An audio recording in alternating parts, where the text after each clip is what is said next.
Boa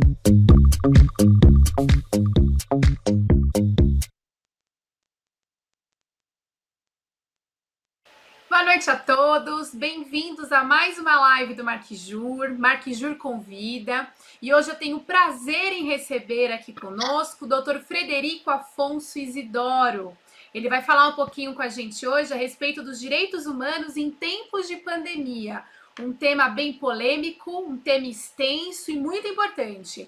O Dr. Frederico, ele tem um currículo vasto. Ele é mestre em Ciências Policiais de Segurança e Ordem Pública, mestre em Direitos Difusos, pós-graduado em Direitos Humanos, pós-graduado em Gestão de Políticas Preventivas da Violência, Direitos Humanos e Segurança Pública, pós-graduado em Direito Processual, bacharel em Direito, bacharel em Ciências Policiais de Segurança e Ordem Pública, major da Polícia Militar do Estado de São Paulo, ele é chefe da Divisão de Direitos Humanos, professor de Direitos Humanos, Direito Constitucional e Direito Administrativo, autor e articulista, e o mais importante, Dr. Frederico, ele é pai do Frederico Humberto, de 18 anos, do Theo, de 1 ano e 8 meses, e agora, recentemente, de 24 dias, com 24 dias, o Thales.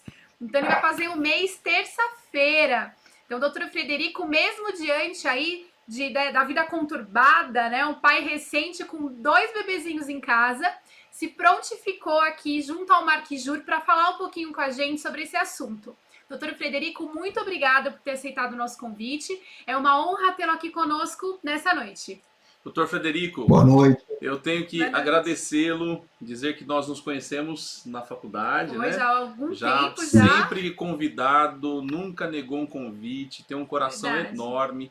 Então eu quero aqui, diante de todos que estão assistindo a gente, tem muitos amigos nossos aqui, familiares, o pai da doutora Verônica está aqui, minha mãe está aqui, tem amigos, Bernadette, tanta gente bacana acompanhando a gente. Obrigada, nessa noite maravilhosa. Doutor Frederico, muito obrigado de coração. E a live é sua, meu amigo. O tema de hoje é um tema muito instigativo, né? Direitos fundamentais e essa fase de pandemia que a gente está vivendo. Vamos lá. Boa noite a todos.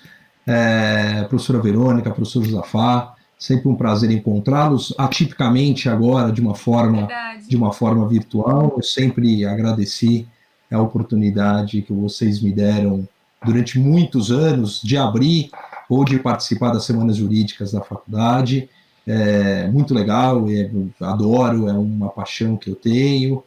E vamos lá, né? Vamos bater um papo, vamos ver o que está acontecendo. Vamos lá, vamos ver o que está acontecendo, né? Eu acho que a grande diferença hoje, em termos editoriais, vou começar por aí. Eu conversando com o professor Marcelo Hugo, que é meu coordenador na editora Saraiva, da nossa obra, uma das obras, são várias obras sob a coordenação dele, e ele falou assim para mim, ele está fazendo psicologia, ele falou assim, pô, Fred, a grande diferença dos livros de psicologia para os livros de direito não é apenas o preço, porque os livros de psicologia são mais caros. Ele falou, mas não muda toda hora, não muda todo ano, né? E o que ele viu como desafio, eu acho que vocês dois nunca me viram assim, né? Eu tô de licença paternidade e férias, babudo, já fazendo uma média do Papai Noel, de repente já antecipo o Natal também, eu já consigo fazer um biquinho. E aí o que acontece? O tanto que a gente muda de opinião no direito, e para alguns que acham isso uma dificuldade, eu acho uma magia. Eu não lembro, como eu falei, eu acabei a faculdade na década de 90, e quando você comprava um livro no primeiro ano, no primeiro semestre, assim, esse livro ele era aproveitado a faculdade toda, né? Não tinha necessidade de você trocar de livro, né? E hoje os livros do direito, eles ficaram igual carro, ano e modelo, né? Eu tenho mais de 10 obras publicadas, e eu lembro um determinado editor me ligou e falou assim, pô, professor, como é que tá? Tudo bem? Tudo bem, então, precisa atualizar a sua obra. Direitos humanos não é tão assim, entre aspas, atualizável, aquela coisa que é toda hora, publica uma lei, publica uma emenda, publica uma medida provisória, não é assim.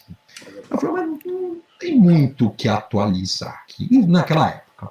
Eu falei, mas é uma necessidade, é um mercado e tal, e eu acho aqui uma crítica minha para chegar no tema atual. Eu acho que essa talvez ganância do mercado editorial jurídico né, levou talvez até essa crise. E o que eu falo de mudança? Eu lembro de um livro, eu não lembro qual a edição, do livro do Michel Temer, Elementos de Direito Constitucional, que ele mudou um pensamento, não lembro agora, já faz muitos anos, de um pensamento, de uma edição para outra. E quando eu li isso a primeira vez, já tem muitos anos, eu achei fantástico. Ele escreveu assim, olha, ao contrário do que eu disse na edição anterior, eu estou revendo o meu pensamento. Não dá para o engenheiro rever o pensamento dele na construção, muitas vezes, de uma ponte, de um prédio, de um motor. Mas no direito a gente muda. A gente fala assim, o cara é sem opinião. Não, a gente muda porque muda. Quando começou, então vamos voltar agora, Covid. Quando começou essa questão, final de fevereiro, início de março, eu fui convidado para dar uma entrevista lá na TV Osasco, e aí eu mencionei assim, depois até deixo o link para ver essa entrevista. Eu falei assim, olha, eu penso que a oportunidade real do presidente da República solicitar ao Congresso Nacional a decretação do estado de sítio, né? A gente tem uma diferença técnica, né? O estado de defesa o presidente decreta e o Congresso referendo ou não. No estado de sítio, como é mais gravoso, ele solicita ao Congresso, né? Então é uma autorização prévia, não é ele que decreta. E aí tem uma polêmica, pelo amor de Deus, será que vai precisar tanto? Tá? Falar hoje, em maio, é fácil. Mas lá no início de março, não estou falando que eu sou assim, um vidente. Tá? Eu lembro que eu até comentei, a gente comentava um pouquinho antes fora do ar, e aí eu lembro que eu converso bastante com o Pedro Lenz, a gente é amigo aí de muitos e muitos anos, e eu falei, pô, Lenz, ele falou, porra, Frederico, você acha? Eu falei, Lenz, eu acho. Ele estudou, ele fez uma live e tal, ele falou assim, puta, eu concordo com você. Não que eu preciso do referendo, mas é o maior best-seller do país, eu me senti muito mais seguro. Eu falei, pô, você concorda tal. E aí o que acontece? Aí o presidente, a coisa foi agravando, né? Não precisa a gente detalhar o que o país está suportando hoje. Não houve a decretação, o pedido ao Congresso, a decretação por parte do presidente, né, do Congresso, e eu penso que o país começou, então, a descambar juridicamente. Verdade. E aí eu comecei a sofrer como jurista. Por quê? Depois que eu leciono há 22 anos direito constitucional. Eu leciono direito administrativo há 25 anos. E eu leciono direitos humanos, olha, com bastante ênfase, assim, há uns 15.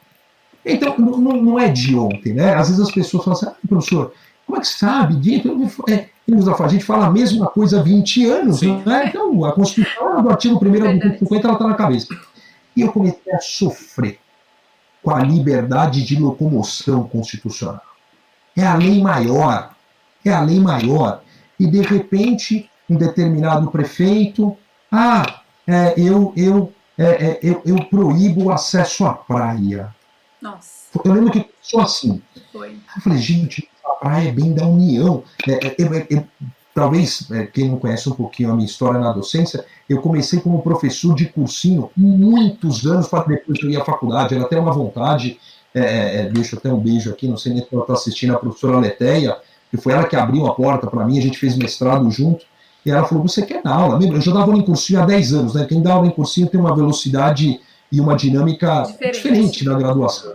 Então, no cursinho a gente, processos mnemônicos, decora, você precisa passar, vai cair isso na prova, cair isso no concurso e tal. Então já tinha muito isso, né? Ali a partir do artigo 20, 21, 22, as competências. Eu falei, não, mas espera aí, eu sei que tem alguma delegação da administração. Aí, a Constituição Estadual, a paulista, a gente não estuda, isso não é um defeito de uma faculdade, a gente não estuda a Constituição Estadual nunca, a não ser se você vai se habilitar em algum concurso público daquele estado, ou a lei orgânica do município. Sim.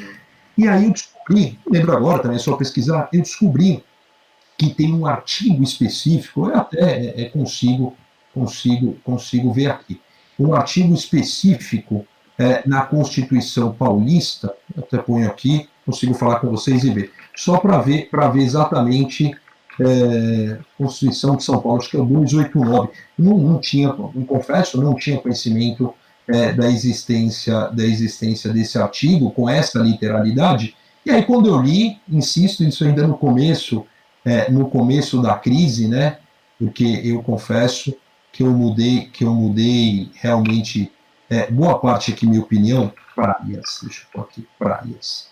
Artigo 285 da Constituição Paulista. Fica assegurado a todos livre e amplo acesso às praias do litoral paulista. Eu falei assim, meu, aí um prefeito vai e edita um decreto.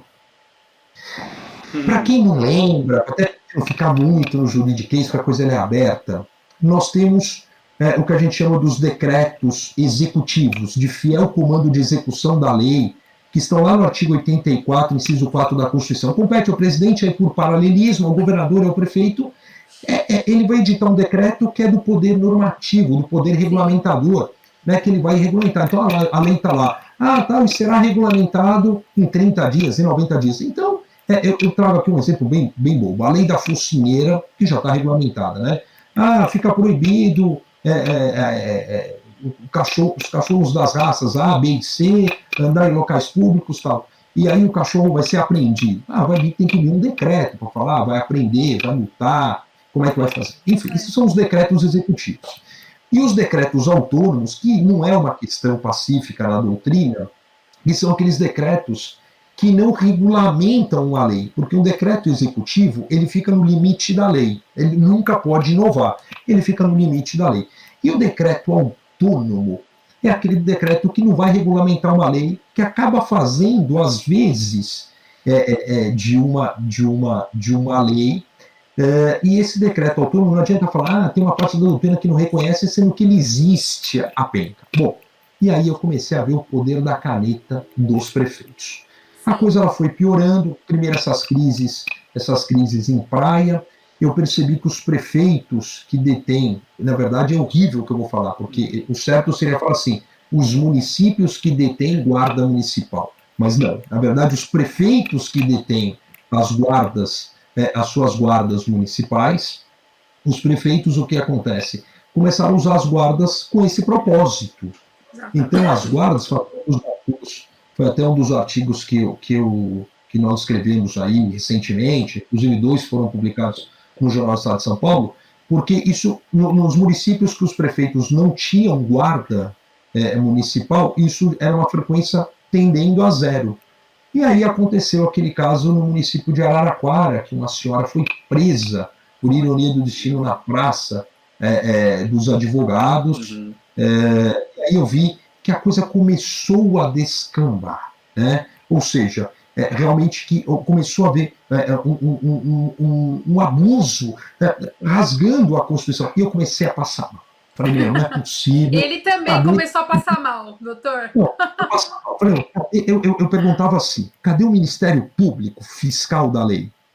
Cadê as casas legislativas? Talvez a maioria das pessoas não saibam que as casas legislativas possuem 3 funções precípuas, né? Não é apenas elaborar as leis, fazer o controle orçamentário, contábil, né, financeiro, patrimonial do executivo e fiscalizar o controle político do executivo. Só que o que acontece? De um modo geral, os chefes dos executivos, claro que não dá para eu falar por 5.570 municípios, 26 estados, o Distrito Federal e a União, mas a grande maioria que os chefes dos poderes executivos, eles detêm o legislativo na sua mão. Então, o fiscalizado já tem, que é a frase eterna nesse país, o toma lá da cá, o fiscalizador, né? Então, a coisa foi incandescendo, e aí eu vou falar da cidade que eu moro. Eu trabalho na capital e eu moro a 90 quilômetros de São Paulo. Eu moro numa cidade que chama Itatiba, que fica aqui na divisa com Jundiaí, fica na divisa aqui pertinho, Valinho, Vinhedos, tal. Aí o prefeito daqui, ele editou, é interessante isso porque é a questão jurídica, né? Tá. Ele faz uma confusão entre o princípio da pessoalidade do artigo 37, ele trata todas as questões por rede pessoal social e não por rede de prefeitura, então ele usa o Facebook pessoal dele e tal. E eu pergunto, né? Ninguém vai entrar com uma ação popular, ninguém vai perguntar, enfim. E aí, numa madrugada, me mandaram, porque os caras também gostam de fazer benesse com o chapéu alheio. Sabe que eu sou briguento, né? Eu fui comandante da polícia aqui da região e tal. E aí, eu vi a live dele. Nós vamos fechar a cidade. E eu tô lá só esperando. Minha inteligência emocional, ela flutua entre meio e um. Meio e um. E eu já desesperado, né? Não, porque quem passar na barreira e tiver acima de 37,8 vai ser conduzido. Falei, meu Deus do céu, voltou aquela condução de averiguado antes da Constituição de 88. E aí começaram as discussões, as pessoas me ligando e falaram, mas está conduzido. Por quem? Para onde? Para quê? Por quanto tempo? E aí ele fechou realmente aqui a cidade, ele criou barreiras sanitárias. E aí o que aconteceu? A Globo veio e fez uma entrevista. E aí passou no Fantástico. Então, não é argumento jurídico, o argumento é assim, exatamente isso que eu estou falando. Não, se passou no Fantástico é porque está certo. Convalidou. Aí eu comecei a ficar só. Sabe quando você começa a ficar sozinho? Sabe quando você começa assim, eu estou perdendo aqui, estou ficando no meio do mar, estou perdendo uma boia, estou perdendo a outra. Aí eu vi uma frase um professor que foi meu professor numa das pós-graduações de Direitos Humanos, o professor Fernando White, deve ser uma das maiores autoridades em direito à saúde, direito sanitário, enfim, eu fui aluno dele, é uma referência. Aí eu vi uma live dele, li um artigo dele que estava em inglês, aí eu comecei a balançar, falei, meu, não é possível que, eu não quero ser arrogante, mas tipo assim, acho que só eu estou enxergando, só eu estou sozinho, só eu estou certo. Será que ninguém está vendo os prefeitos, decreto, fecha a praia, fecha a rodovia, fecha a rua, e aí não acabei. E o prefeito daqui, o seguinte, então, e quem se recusar não entra na cidade. E se a placa do carro for de fora da cidade e se recusar a passar por barreira sanitária, não entra. Minha placa é de São Paulo. Aí você teve um ataque do coração, doutor. Eu comecei a passar mal no começo, assim, falei, não vou, me recuso. Eu liguei pro delegado seccional, que é muito amigo meu, a gente dava aula junto na faculdade. Ele falou, porra, Frederico, eu não tô sabendo. Eu falei com o meu diretor, ele falou, pô, Frederico, é uma questão lá local. Eu falei, é o seguinte, eu não vou passar nessa barreira. E eu fiquei, e a coisa foi. Aí eu ouvi assim uma frase. O momento não é jurídico. O momento é de saúde. Aí tem um artigo na Constituição que fala da competência comum do direito à saúde e tal. E aí eu digo com a geografia. Não, gente. Vocês não sabem ler. Artigo 5º, qualquer outro. 5º, lá em cima, 5º. E aí começou. Aí o Valério Mazzuoli, um grande amigo, um cara que veio dar palestra pra gente o ano passado, para mim, um dos maiores internacionalistas do país, o Valério Mazzuoli, ele soltou um artigo envolvendo a OMS, né? Que nós deveríamos ter por uma adesão, e eu naquela visão, Josafá, artigo 1º, inciso 1, soberania. Não tem nada automático, não é porque a OMS falou que é. Mas eu fui, sabe, cada dia eu falando assim, cara, eu vejo que é assim, mas é a lei maior, é a Bíblia do direito. Eu acho que tudo isso perdeu a sua essência primária com a nova realidade. O Michel Temer tem uma frase no livro dele maravilhosa que fala assim, a cada nova Constituição a gente tem um novo Estado de direito, um novo Estado jurídico, né? Então o Brasil está caminhando para fazer 32 anos agora em outubro, que pode ser a semana que vem se alguém antecipar outubro, né? Está mais ou menos assim. E aí eu vi que ele tem razão. Nós estamos enfrentando uma situação que talvez a lei maior, por maior que fosse a imaginação dos constituintes em 87, 88, teria como prever. Né? Eu não estou dizendo que a Constituição perdeu seu valor, eu não estou dizendo que o STF, a gente é um momento até apartado, a gente fala daqui a pouquinho do STF, mas o novo sempre é novo. Agora, o novo do novo, como as pessoas têm usado esse termo, que é um termo, inclusive, que vem da China, coincidentemente, o novo do novo me coloca numa posição ignorante para opinar. Essa é a grande verdade. Hoje eu tenho evitado mais esse tipo de de discussão, de briga, porque eu escrevi até aqui no Jornal da Cidade, tá? Eu escrevo pelo menos uma vez por mês aqui na coluna do jornal, e eu escrevi de uma forma até para desenhar o que é um decreto, o que é uma lei, o que é a Constituição, o que é a pirâmide idealizada de Hans Kelsen, mas não adianta você falar isso quando 99% das pessoas sabe do que se trata. Né? Eu sou péssimo para contar piada, mas tem uma anedota, uma piada que contava nos Estados Unidos no início da década de 80, que era mais ou menos assim. Eles falaram assim, pô, você viu o, sei lá, transatlântico que afundou? Meu Deus do céu, que tragédia. Me parece que 5.700 pessoas morreram. Meu Deus, que tragédia tal. Aí o outro falou assim, mas era um congresso jurídico flutuante e tal. A pessoa falou assim, são 5.700 advogados que morreram. E a outra pessoa fala assim, isso no cenário dos Estados Unidos no início da década de 80. Já é um bom começo. Maldade, né? Que horror! É uma piada, mas é uma piada que reflete muito hoje no Brasil. Por causa da judicialização de tudo nos Estados Unidos, né? Muitas vezes as pessoas não tiveram a oportunidade de ver, e ver, às vezes, um filme norte-americano, então o cara vai lá e escorrega no shopping que estava molhado, não tinha placa que estava molhada, aparece um cara com um cartão, olha meu cartão, vamos processar o Estado, o município, o shopping e tal. Assim. E passado, do século passado para o atual, o Brasil, nós enfrentamos a mesma coisa. Eu lembro de uma palestra do Dr. Renato Nalini, foi nosso presidente do TJ, foi secretário estadual de educação, nós demos aula juntos em Jundiaí, e uma palestra dele ele falou assim, olha, hoje nós temos mais processos judiciais do que habitantes no Brasil. Ele falou, hoje nós temos, vou aqui arredondar, 210, sei lá, milhões de habitantes no Brasil, e nós teríamos mais de 200 milhões de ações distribuídas. Então a coisa realmente ficou toda judicializada, né? Eu brinquei aqui há pouco, eu falei, poxa, não caberia uma ação popular, né? Por exemplo, mais uma vez aqui, eu posso falar muito dos exemplos locais, mas que servem por paralelismo.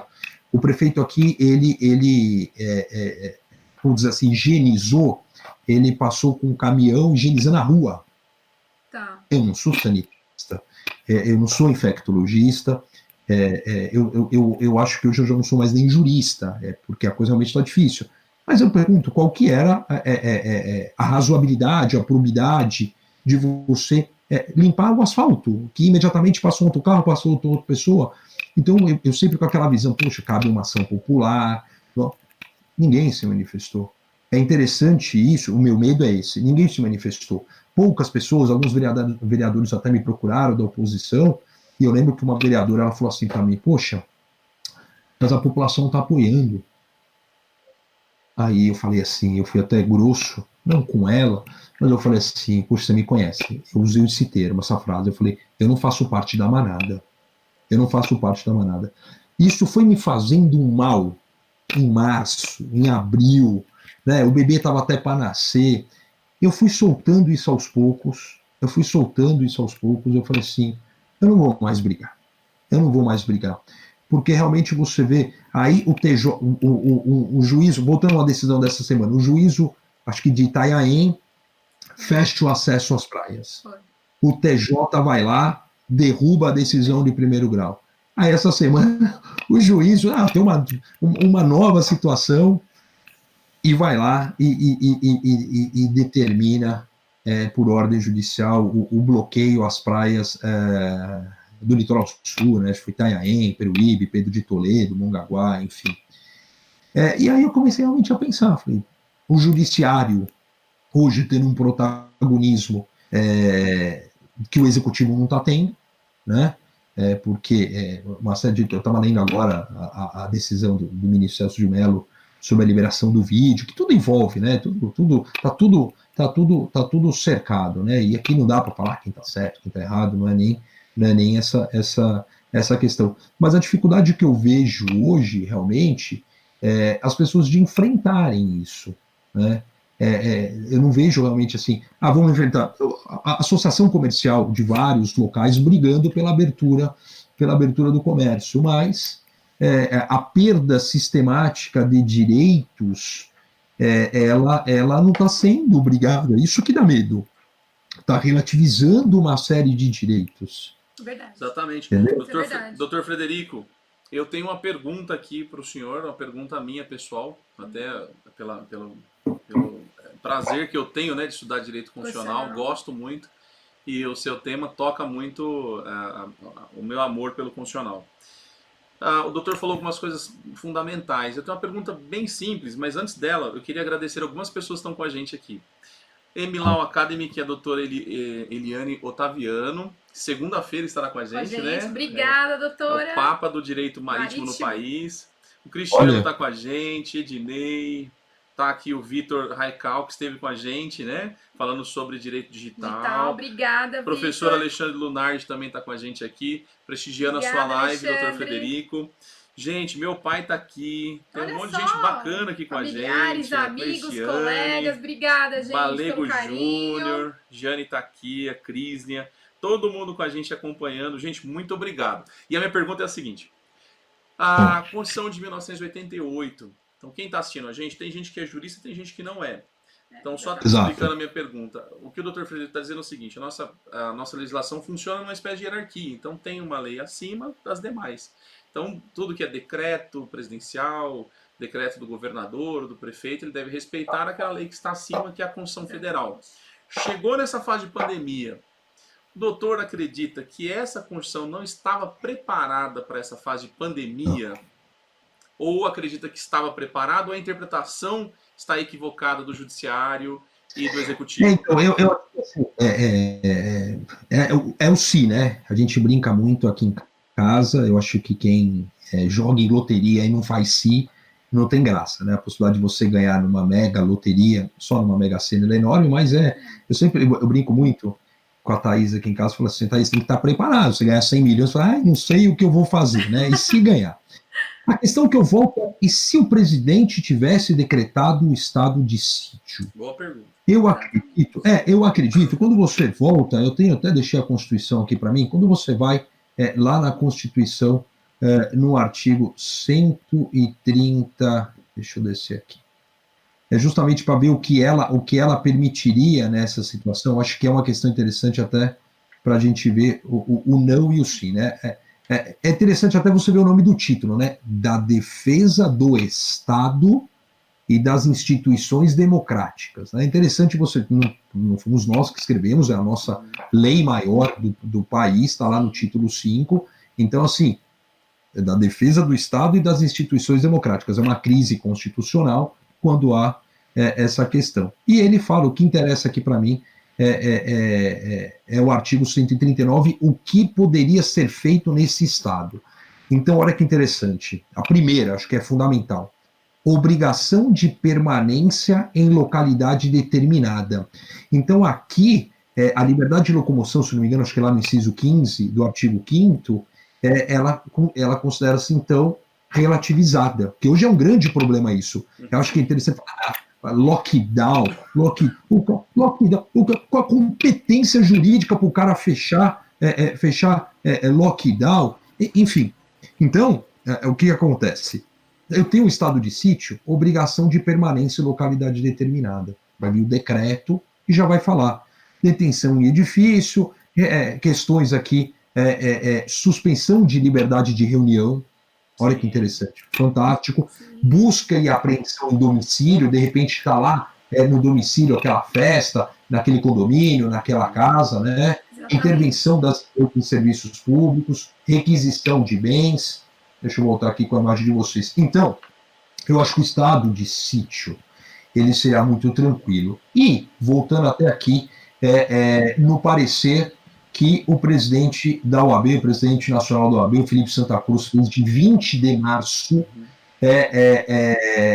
contraindicando o estado de sítio, né? Eu vou ler só um trechinho aqui, não preciso colocar na tela, a gente até se der, mas não precisa. O parecer do presidente da OAB, ele fala assim, um parágrafo: à luz dos princípios norteadores do nosso sistema constitucional de crises e de regras sobre estado de sítio previstas na Constituição, o recurso a tal medida extrema, no contexto atual, se mostra flagrantemente inconstitucional e descabido. não há um cenário de impossibilidade de atuação do Estado dentro das regras democráticas que autorize a suspensão da própria Constituição. Quando eu era mais novo, e a gente, não sei se vocês passaram por isso na docência, na advocacia, quando a gente via um cara que era cardeal falando alguma coisa, e se você pensasse de modo diverso, você ficava, o cara falou, quem sou eu para falar o contrário? Verdade.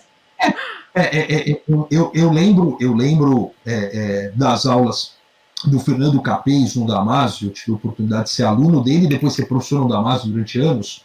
Eu lembro de uma das primeiras aulas ainda nos idos de 1999, eu lembro do Capês, não lembro agora, uma teoria do crime, ele falou assim, olha, tem a doutrina A, tem a doutrina B, tem a doutrina, tem a minha visão.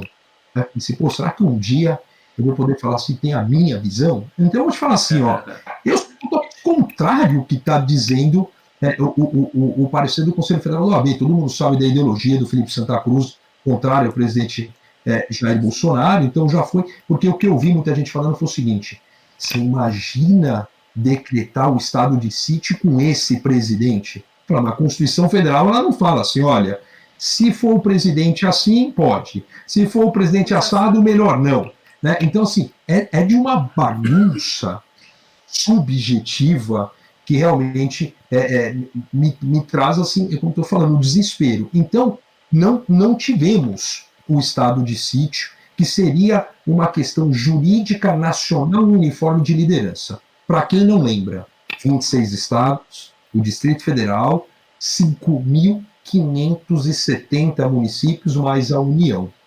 Então, hoje, nós começamos com uma briga de ego. Eu nas aulas de limitação de vencimento de servidor público, lá no artigo 37, inciso 11, para quem não sabe ou não lembra, teoricamente, no Estado brasileiro, nenhum servidor público pode ganhar em espécie mais do que os ministros do STF. Sim. Teoricamente, praticamente.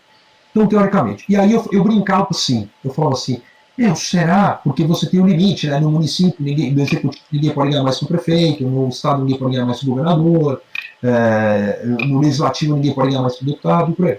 Aí eu falava assim, será? Quem que é do interior? Sou do interior e tal. O cara falava, vou falar uma cidadezinha pequena aqui do lado da minha cidade.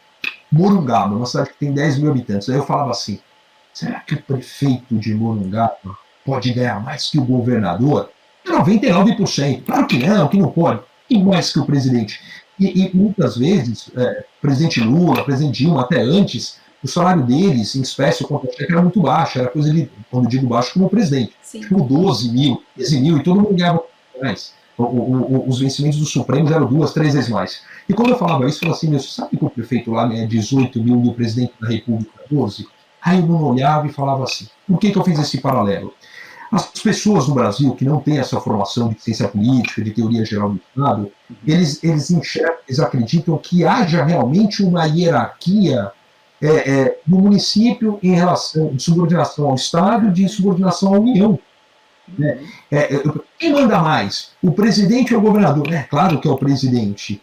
Então, o aluno sempre teve essa visão, né? É claro, quem manda mais? O governador? E não, de forma alguma, ninguém manda mais que ninguém. Cada qual tem a sua competência estabelecida pela Constituição Federal. E aqui que é o grande problema.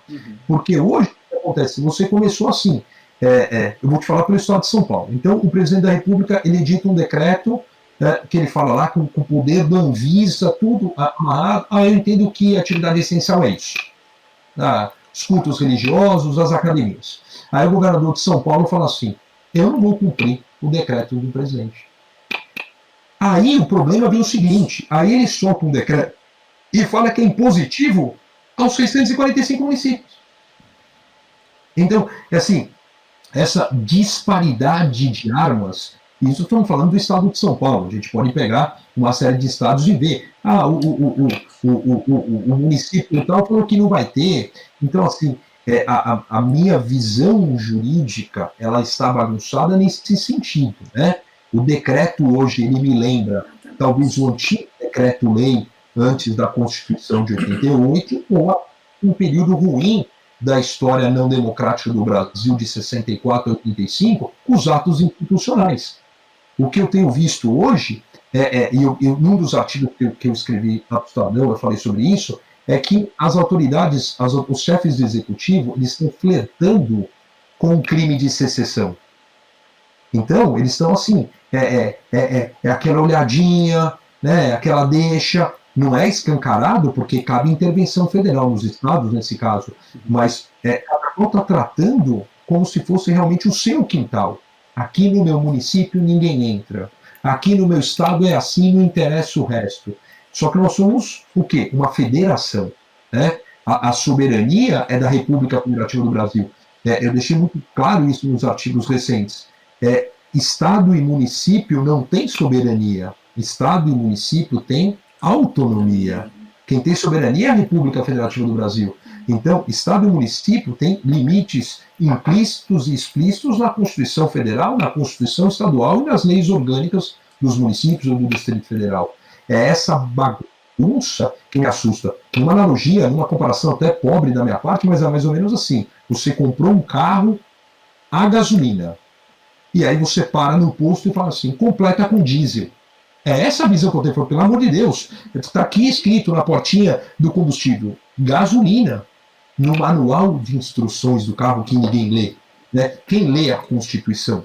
Eu estava numa palestra de 70 anos da Declaração, 70 anos da Declaração Universal e 30 anos da Constituição. Eu tive a honra de estar ao lado da professora Maria Garcia. Nós dividimos uma bancada e ela contou uma história e eu sempre vou repetir. Ela falou que após uma das palestras que ela fez, ela contou isso lá em público, ela sempre aqui do meu lado lá, e ela falou assim, que uma pessoa chegou para ela, não era uma palestra para um público jurídico, e falou para ela assim, professora, posso ver a Constituição? Ela falou, como assim ver? Ela falou assim, eu nunca vi, nunca peguei. Então assim, a pessoa não era do meio do direito.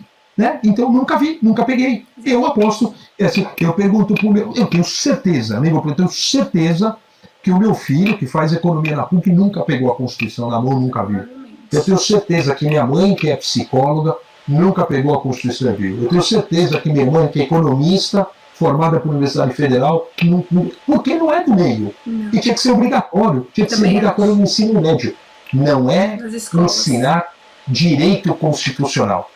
Era ensinar a Constituição. Ela não precisa lá com 14, 15 anos aprender controle de constitucionalidade, não é isso. Mas eu tinha que ouvir pela primeira vez a lei que rege o país desse. E daí a importância, como a gente falava antes de entrar no ar, quando a gente falava dos livros e tal, a professora Lucinha, vou deixar meu abraço aqui para ela, que eu a criticava quando ela determinava aos alunos a leitura da trilogia do Laurentino Gomes, e quando eu lia a trilogia 1808, 1822 e 1889, eu vi que é uma leitura obrigatória para qualquer cidadão brasileiro, para você entender minimamente o que está acontecendo. Eu falava para vocês que eu estou lendo, o professor lê também livro não jurídico, né?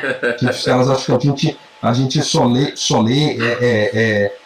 livro jurídico e tal, né? O professor, todo dia, né? Tá de férias também. E eu falei para vocês, eu estou lendo Uma Breve História da Humanidade, já é um livro de alguns anos, né? Do Yuval Noah Harari, que é um sucesso de vendas, não acabei, e ele faz uma comparação entre o Código de Hammurabi, que a gente acaba mencionando na evolução histórica, talvez até como um dos primórdios, por volta de 1700 a.C., e depois ele faz uma referência à própria Declaração de Independência norte-americana em 1776, que o professor Fábio Conde Comparato aponta no livro dele, na Afirmação Histórica dos Direitos Humanos, como um marco referencial inaugural dos direitos humanos. Ele fala que a Declaração de Virgínia não é uma questão objetiva, né? Cada autor acaba dando o seu start, o seu reset de onde vai, e eu lendo um professor que não é jurídico, eu lendo uma obra que não é jurídica, e ele traz aqui um conceito de liberdade que é completamente diferente do que a gente lida objetivamente, de igualdade como a gente lida objetivamente. Essa visão muito pura do direito, né? A grande verdade é assim, você ser puramente jurista é um porre, isso é chato, né?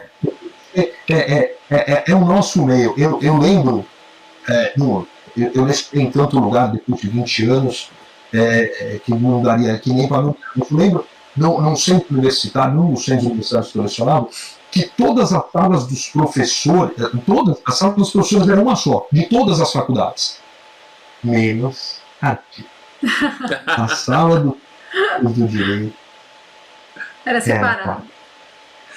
Doutor Frederico, nós temos perguntas aqui, ainda dentro da temática de direitos fundamentais, acho que vai mudar já um pouquinho, mas eu faço a pergunta da Carla Ferdinando num segundo. Obrigada, Carla, pela presença. Uma afirmação do Dr. Balego, sem apontar erros, se ocorrer um erro de relevância do chefe de Estado ante a pandemia, pode haver alguma interferência, né? Alguma providência externa diante? E da Carla Ferdinando, a pergunta dela, professor, está sendo aprovada uma PL 1179, onde permite síndico interferir no direito privado do outro. Como o senhor entende sobre isso, aí pensando como direito fundamental, etc. e tal? Então, uma assertiva, né, uma afirmação aqui do Balego e também eu acho que até uma pergunta, se o chefe de Estado ele ultrapassar aí as suas competências, né, do 84, e será que comete, até acrescento, né, comete algum crime de responsabilidade? E essa questão do síndico? Pode falar. Eu vou para a segunda, eu vou primeiro falar do síndico. Tá. De repente eu recebi no Zap, aqui na cidade de Jundiaí, uma cidade limítrofe aqui com Itatiba, que o síndico ligou para a polícia militar. A polícia militar não foi, era uma reunião no salão de festas e a guarda municipal foi. E me chamou a atenção porque eu lecionei muitos anos em Jundiaí, morei muitos anos, minha irmã mora lá, e aí eu mandei para o pessoal, eu fui coordenador de uma pós em Jundiaí, na área de segurança e direitos humanos, mandei para o pessoal e todo mundo ficou assim, professor, tal. É assim, eu vejo como um abuso. Teve uma live do Dr. Wander, que é um grande amigo meu semana passada, ele é especialista nessa área de direito de condomínio, né, essa questão, e eu até acabei nem perguntando para ele porque realmente está dando polêmica. Mas eu lembro, tem um comentarista, perdoe, eu não assisto a Rede Globo, mas tem um comentarista na Rede Globo, no Jornal do Meio-Dia, que ele comenta sobre condomínio. Eu recebi um vídeo no Zap que ele comentou justamente assim, já que a Globo convalida a questão justamente assim, não, se tiver uma reunião, o síndico deve ligar para a polícia vai lá e fecha e toma tudo tal. Eu vejo isso de uma forma tão temerosa, como eu falo, o Estado policialesco me dá muito medo, né? Tem a questão do chefe de Estado, tem a do condomínio, vou fazer uma nota de rodapé aqui, vou fazer um apartado.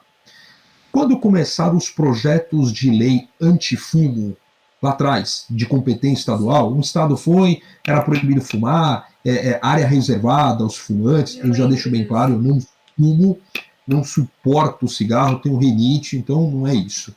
Quando me veio à mente, quando você acaba lendo de uma forma bastante, com frequência, Hannah Arendt, por exemplo, Origens do Totalitarismo, A Banalidade do Mal, me deu um calafrio do Estado higienista que se tornou a Alemanha naquela época, né? Então, o ser humano é o homem, ariano, cristão, heterossexual, então magro, né? Então não pode fumar, não pode beber, enfim. E eu falei assim, cara, eu vou escrever um artigo lá atrás. Eu vou escrever um artigo que essa lei antifumo, antitabagismo, essa lei, ela é inconstitucional. Tenho certeza, conversei com alguns professores e tal, e aí eu não lembro qual órgão que abriu um concurso já tipo de monografia, já premiando o contrário. Eu falei, cara, estou sozinho nisso, será que ninguém está enxergando que é uma interferência que a pessoa tem? Mas eu tenho o direito de ir ao restaurante e a pessoa não está fumando. Vai em outro. Se todo mundo não for naquele, ele vai fechar, ele vai proibir. E isso passou. Foi uma liberdade que foi tirada. Então, eu tenho medo dessas liberdades que vão se perdendo com uma roupagem populista ou com uma roupagem de legalidade. Eu não realmente teria que fazer uma pesquisa se houve algum incidente, alguma arguição, alguma DPF ou um dos legitimados, se alguém realmente foi contra essa lei. Até porque é uma lei muito popular, é uma lei estamos falando de saúde. Exatamente. É uma lei de saúde, né? É uma lei contra o cigarro, que acaba realmente desestimulando. O cara trabalha numa empresa, tá no 14º andar, o cara fuma, sei lá, um maço por dia, o cara começa a descer a cada meia hora, o chefe fala, meu, não dá, cara, que meia hora você desce, você volta e tal. Então, assim, a lei é boa, tá? Mas é sobre o ponto de vista. Então, vamos agora para o condomínio, né? Eu posso proibir, então, a área, não é minha área, não é minha área. Eu posso proibir a área comum, isso seria deliberado por assembleia geral. Então, por exemplo, uma questão que pega muito é a academia, né? Eu tenho academia aqui, nós temos academia aqui no condomínio. Teve uma decisão liberando uma academia na cidade de Osasco.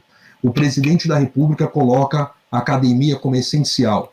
O governador do estado de São Paulo faz um decreto que então. Aí eu pergunto o seguinte, justamente essa questão do direito privado. Será que o decreto do governador do estado ele atinge a academia do condomínio? Eu não consigo entender. Porque quem frequenta a academia, eu frequento a academia já é uma questão de higiene obrigatória.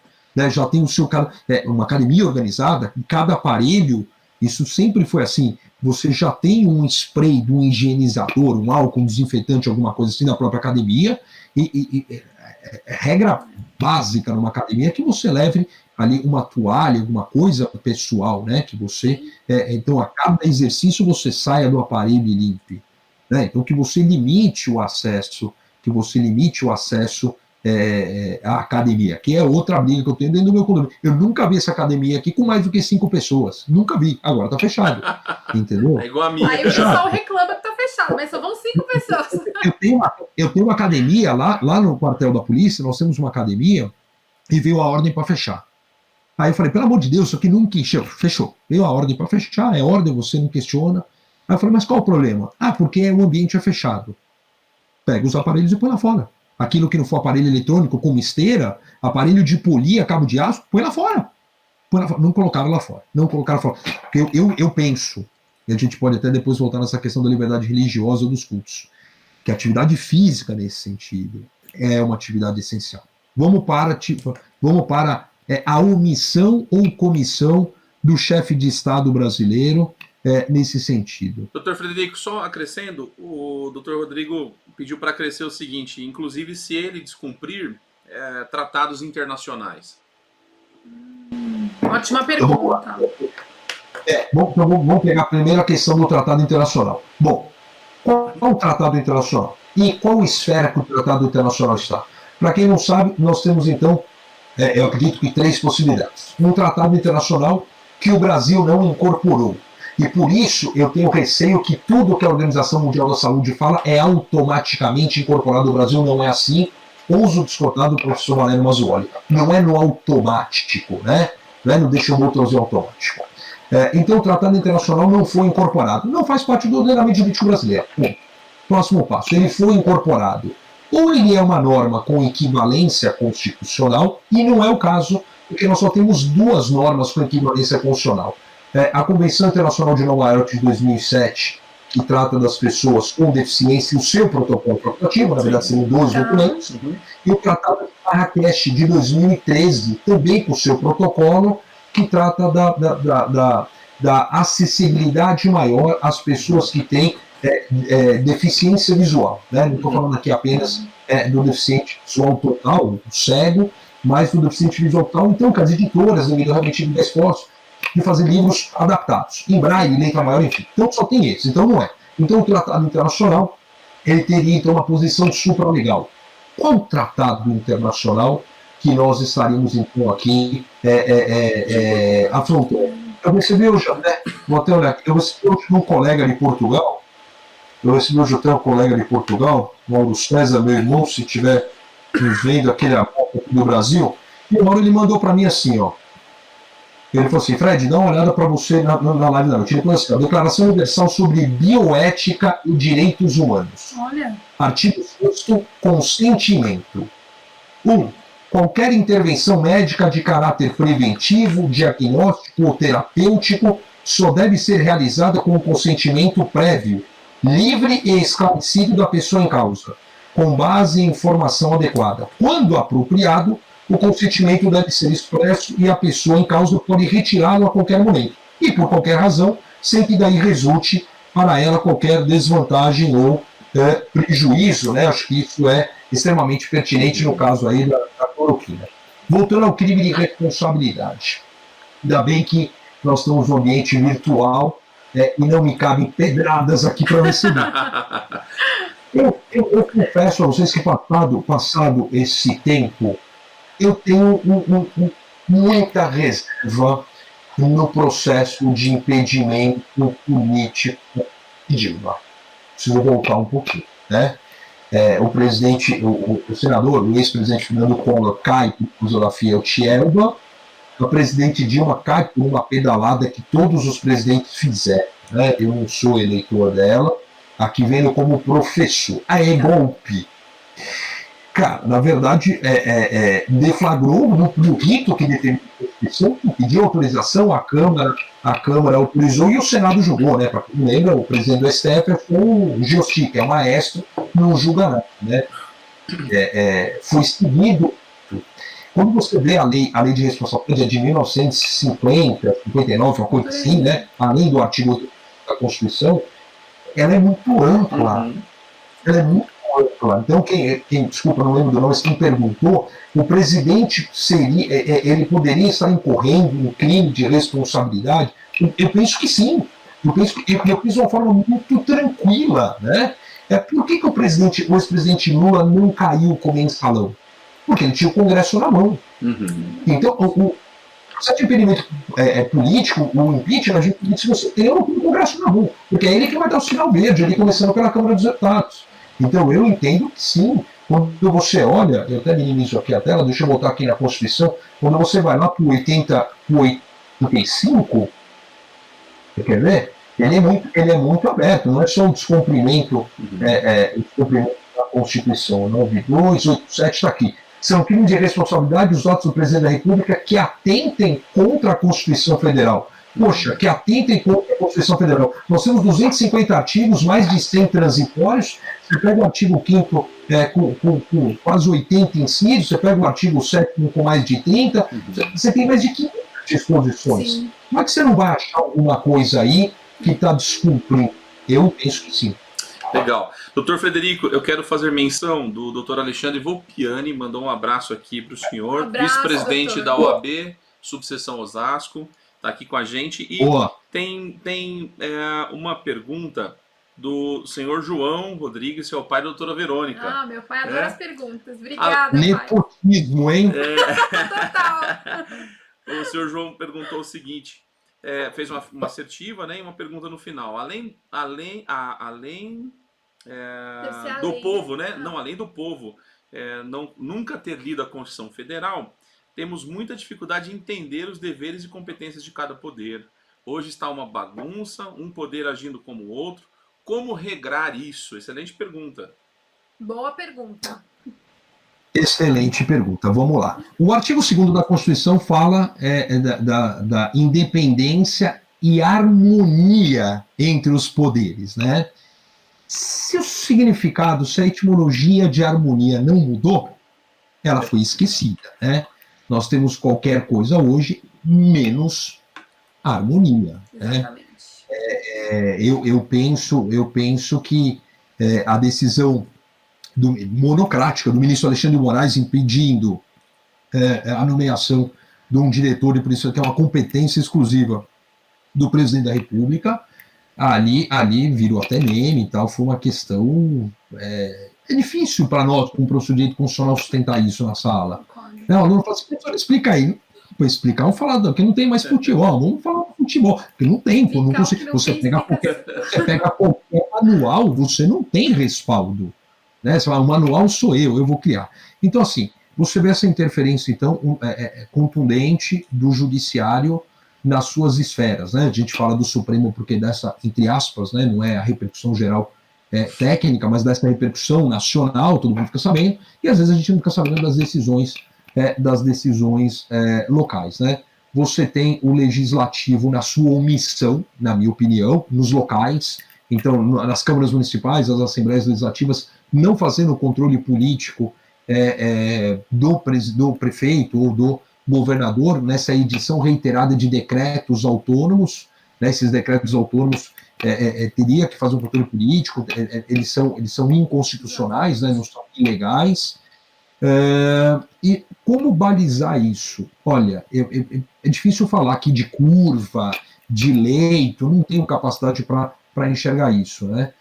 Eu penso que a pergunta é assim, será que ainda seria oportuno o presidente da República decretar o estado de sítio?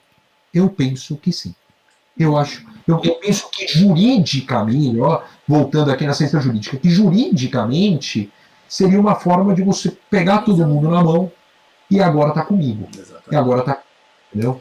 Professor Frederico, eu gostaria de ouvi-lo até o fim da noite. Esse tema é muito polêmico, o pessoal está adorando, várias manifestações aqui no Instagram. Mas eu sempre digo no final de todas as lives, porque para mim as lives deveriam durar horas e horas, que eu iria usufruir de todo o conhecimento. Mas estamos chegando no final.